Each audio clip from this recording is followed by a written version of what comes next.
This video will contain spoilers. So, the premise of crossing does not make sense. I'm specifically talking about our main character, the titular Ange. For those of you who do not know, Crossing is an anime that has humans in mecha fighting dragons. The humans fighting are composed entirely of a minority known as the Norma. The Norma's primary trait being that they cannot use mana, the magic system in this world. This inability to use mana is considered a genetic defect. So it's possible for two magic-using parents to give birth to a Norma child. However, Norma aren't just prejudiced against because of a superiority complex of the regular humans. The Norma are capable of shattering anything made of mana just by touching it. For those reasons, the Norma are ostracized by the rest of humanity, to the point that the Norma aren't even really considered humans themselves. Typically, the moment a Norma is found, they are quarantined. If the Norma is old enough, they are sent to a detention facility where they are turned into soldiers to fight the dragons.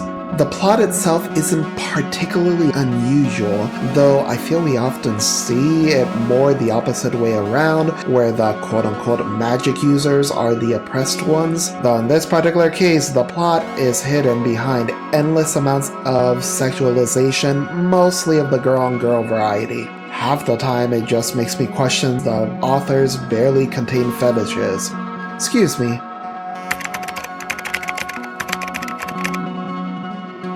Anyway, so let us talk about our MC, Angelise Ikaruga, Mitsurugi, the first princess of the Mitsurugi Empire.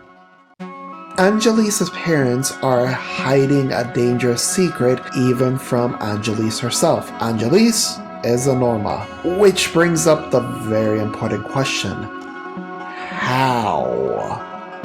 How has she managed to exist for such a long time without being found out? The only way I could believe that parents could hide a Norma child is presuming the child is kept at home, which Ange is not. She goes to school, she plays in sports, she hangs out with other girls her age. Also, and this is the most important point, how would you hide something like that from the child itself? In Angelise's case, she has a maid that follows her around everywhere. We are told that she does magic on Angelise's behalf. Now, that's a viable excuse as to why Angelise doesn't need to perform magic in front of other people, but it still doesn't explain why she's never attempted to perform magic in 16 years. Think of all the dumb things you have ever done as a child just to see if you could. It just makes the premise of the show kind of fall on its head. But let's go through the first episode just to get a bit more context. The episode begins in what appears to be a dream sequence. Angelise is riding a horse with her little sister Sylvia. Her older brother Julio is on another horse. We also get a look at Angelise's parents, Jirai and Sophia, standing near Angelise's maid, Momoka. We then get a flash forward to Angelise on a mecha about to engage a horde of dragons. And yes, that shot of her ass is very important to the plot, do not question it. While I'm bitching about the premise of this show, I should also question this particular scene, but probably in a different video. Jesus. Then we're hit with an intro that makes it obvious that this anime was made by the same people who made Gundam Seed. Following the intro, the next scene shows Angelise playing a sport that looks similar to lacrosse, but all the girls are on futuristic hovercrafts. Angelise is clearly the captain of her team. From dialogue, it's revealed that Angelise's team is close to winning, but then one of Angelise's teammates falls off her craft. So Angelise rushes over to help her. This cost her team the win. Though everyone is down, Angelise cheers them up by saying their bonds of friendship is more important than victory. Even the other team seems to be taken in with her. The next scene shows Angelise in a car with both of her siblings and her maid.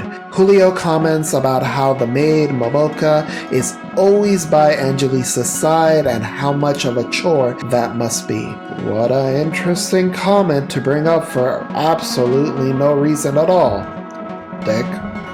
We get into the city and we see Angelisa's image plastered all over it. From these scenes, we can surmise that Angelise is the closest thing that this country has to an idol.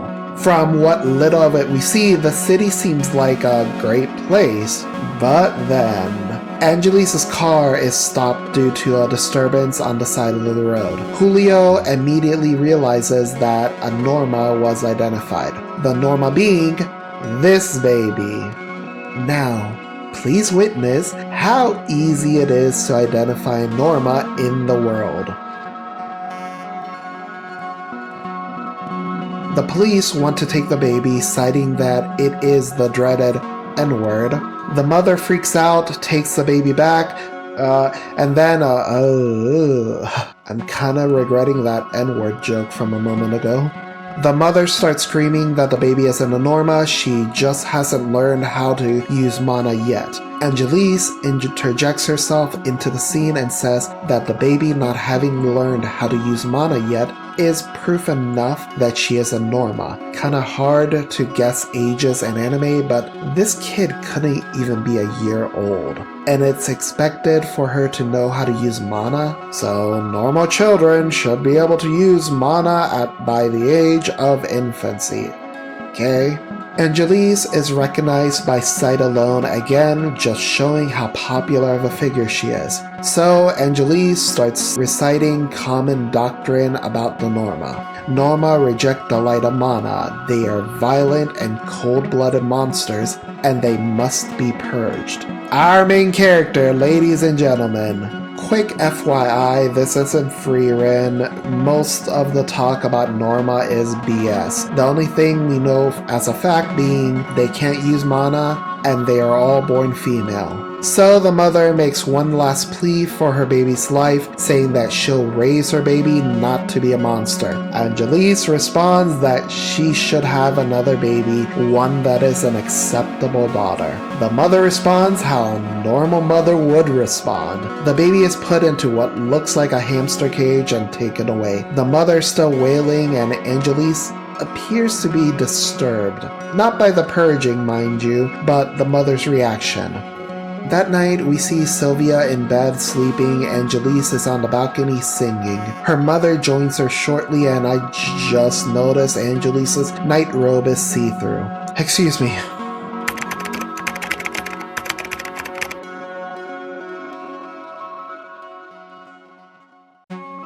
Angelise and her mother.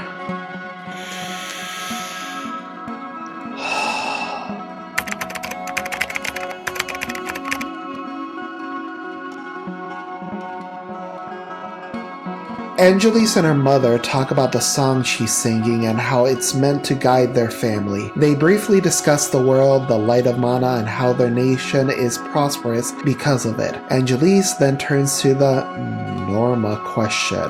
All things considering, humanity knows remarkably little about the Norma, but Angelise declares that she will discover the answer to this question. We then switch to a scene of Angelise's father working on a computer, seemingly in secret, while Julio is spying on him from the shadows. The next day is the day of Angelise's birthday. Her and her family take part in a parade in Angelise's honor. We catch the end of a speech from Angelise's father where he declares that Angelise will be the future ruler of the country. Which is strange, her brother's older, so I'm guessing the firstborn female of the country inherits the throne. Anyway, Angelise is supposed to take part in some kind of baptism. I'm not sure the details, but it involves this machine. Something goes wrong and an alarm starts to blare, identifying Angelise as a Norma. The king is muttering to himself that he made sure that wouldn't happen. I suppose that's what he was trying to do on this earlier scene, but at this point Julio reveals himself to be the perpetrator. Bro is staging a coup. Sophia frees Angelise and the two try to escape. The two get captured and Angelise is imprisoned in a barrier. Like the baby from the day before, Angelise walks right through it and the police level their guns at Angelise and ask her to put the sword down. My lawyers had advised me not to make any jokes during this next scene, so I'm just gonna let it play. Angelisa's mother dies, Angelisa is arrested, and her friends from the Laria team are there and are denouncing her like she just got cancelled off of Twitter. And I'm not gonna lie, I actually enjoyed this next scene. The mother of the Norma baby is watching everything on the news and seems to be enjoying the schadenfreude here. Angelise is later taken to a Norma prison and told that she would be a soldier from this point on. This woman, Jill, says what we are all thinking, that she is surprised that Angelise managed to go 16 years without using mana. And I'm gonna stop it right here before I make a Fleece Johnson joke. So, as I mentioned earlier, I hated the premise of this show.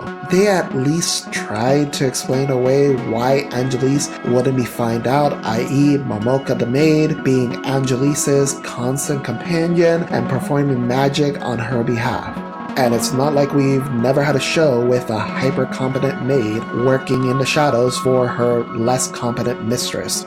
And hey, during the incident with the baby Norma and the mother, we even see Momoka react to Ange being in danger. So okay, fine. Let's say that with Momoka there, Ange would not be found out by other people. But how does Ange remain oblivious? For 16 years, Angelise never once tried to use mana until this moment in the jail? Presuming she has, are we to assume that Momoka just used it on her behalf and made her believe that Angelise was the one doing it? Imagine this, you're playing a video game, and your little bro wants to play with you. So you give him a controller that isn't even connected and make him believe that he's the one moving the character on the screen. Is Angelise the little bro in this metaphor?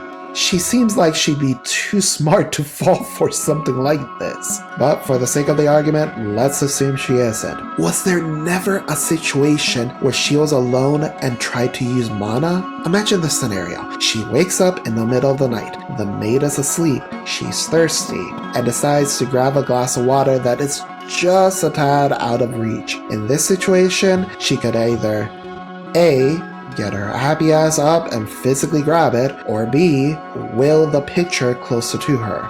Personally, I'd will it closer to me. I don't want to get up. What about the barrier? Was this really the first time she has ever touched one? Being without mana in this world seems like the equivalent of being born with just one arm. Even if your parents give you a replacement so that you look like everyone else, surely you would try to move it at some point and notice, this thing doesn't really work like my other arm. What gives? But no, we are led to believe that this was the first moment that Angelise attempted to use mana, or at least the first time Momoka wasn't next to her to use the mana on her behalf. That is difficult for me to believe. A way to keep a similar premise would be if Ange was told not to use mana until the day of her baptismal. Let's say if she held off for that long, she would attain some type of blessing. If you're a fan of the Dragon Prince, there are a group of elves that wear blindfolds from the moment they are born. They only take off the blindfolds on a clear moonless night, so that only the light of the stars enter their eyes. If they choose to do this, some elves will actually ascend and gain the ability to see into the future. A throwaway line like this would have helped the series immensely. Ange isn't allowed to use mana for X, Y, and Z reasons, or so both Ange and the citizens of the kingdom are told, in reality being that Ange is a Norma. Alternatively, and this would require a major rewrite, Ange's parents could have hid her away in some manner, close enough that they could still visit her and interact with her, but far enough that no one in the city knew about her. One day, Julia would learn about her and expose her to usurp the throne from Jirai. But as the story is written right now, 10 out of 10 anime of the year.